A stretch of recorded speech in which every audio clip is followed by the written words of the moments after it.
Today we have an absolutely exciting video for you about understanding the DAW command in the microchip PIC18F series.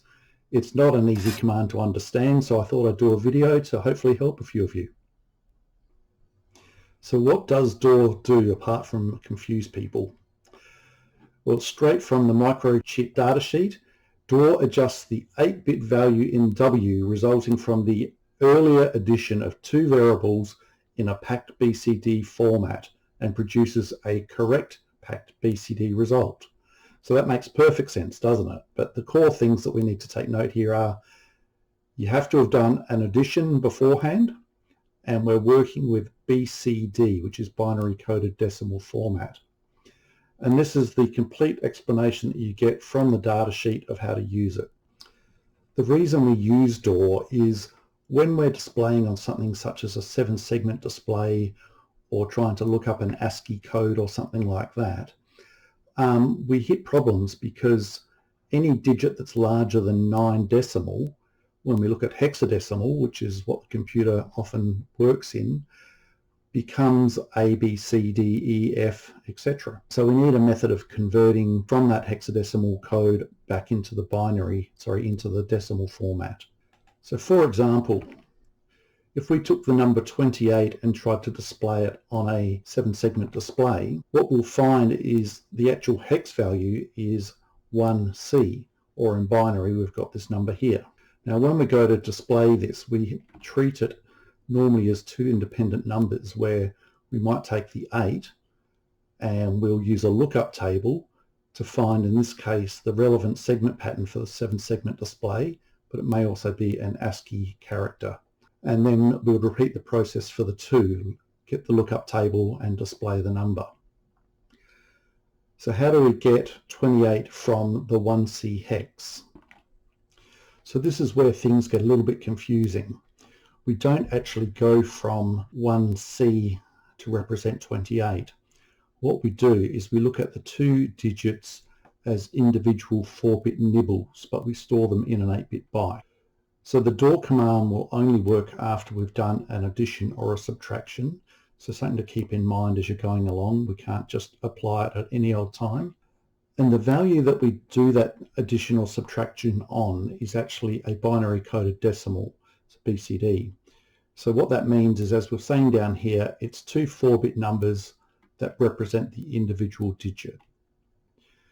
So in the case of this one, we have 8 in the first nibble and 2 in the second nibble. And because it's an individual BCD digit, it can only be in the range of 0 to 9 because it's base 10. The tens digits, so the number 2 here, will be padded with a 0. So we've put the 0 in the hexadecimal to make it 20. And then the 2 parts are added together to create the overall byte, as we've got down there. So this is actually hex 28, not hex 1C. Now looking at an example, if we had the BCD representation of 28 in a variable called counter, and we want to add 1 to it, we put hex 1 in WReg, and then we do the add WF counter command. And that would come out with the result of 29 hex. Now, even though it's 29 hex in this case, we need to think of it as BCD, so 2 individual digits. So what happens if we want to add 1 again? We're going to hit a point where 29 in hex is actually going to become 2A, which we don't want. So let's have a look. So when we add hex 29, and we add a 1 to it, what we end up with is a 2A, which is not what we want. We wanted a 30. So this is where the magic of DAW begins. So a very quick overview of the requirements of DAW. It will only work immediately after an addition or subtraction, as it uses the status register, which we'll talk about in a few slides. From the result of that sum, if the nibble is greater than 9, or caused a carry or direct carry, a 6 is added to that nibble and stored back into WReg. And to quote straight out of the data sheet, we get this little bit of data here, which is clear as mud. So we hope to clarify that on the coming slide. So we've done our addition of 1, giving us a result of 2A in WReg. We haven't affected the carry or the direct carry flag, but the very next command we're going to run is a DAW command. So looking at the first nibble, DAW will take the A, and because it's greater than 9, we're going to add 6 to it. So down here we've added 6, which gives us a result in the first nibble of 0, 0, 0, 0, and we've got a remainder to carry over to the second nibble of 1. We then look at the second nibble, which is 2. Because this is less than 9, we don't need to add 6, but we do need to add the remainder from the above. So that adds up to binary 11, which is 30 in hex, or 3, but the position has put the 0 on the end of it. So that gives us the WReg of 30, which we can then use each nibble to again use a lookup table and display. In that example, it was just numbers being less than or greater than 9 that we had to worry about, but we also need to consider when we get a rollover, which will create a carry. Whenever we do an additional subtraction, there are flags that will be affected in the status register.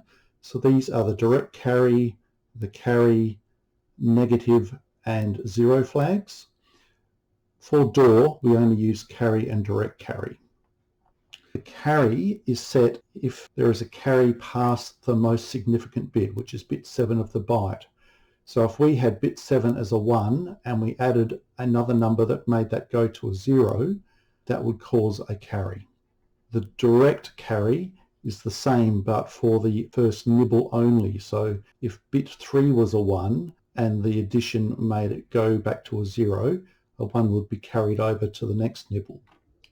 So for example, if we took this number here and we add this, so it's 9 plus 9, we're going to get the value where this 1 carried over into the next. That will give us a DC equals 1, but because the 7th bit up here didn't have any change, or change from 1 to a 0, we don't set the carry bit. So in this case, we'll add a 6 to the first nibble.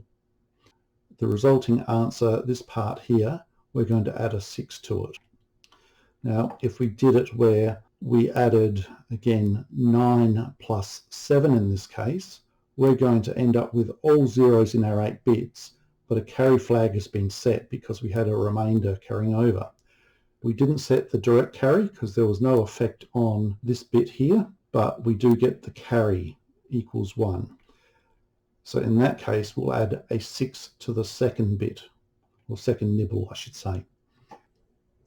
So looking at this example where we have 99 and we're adding 79. It's hexadecimal, but we're thinking of it as binary coded decimals. In the number we're expecting is the decimal addition of these numbers. So when we add them up in hexadecimal, it's going to give us 112.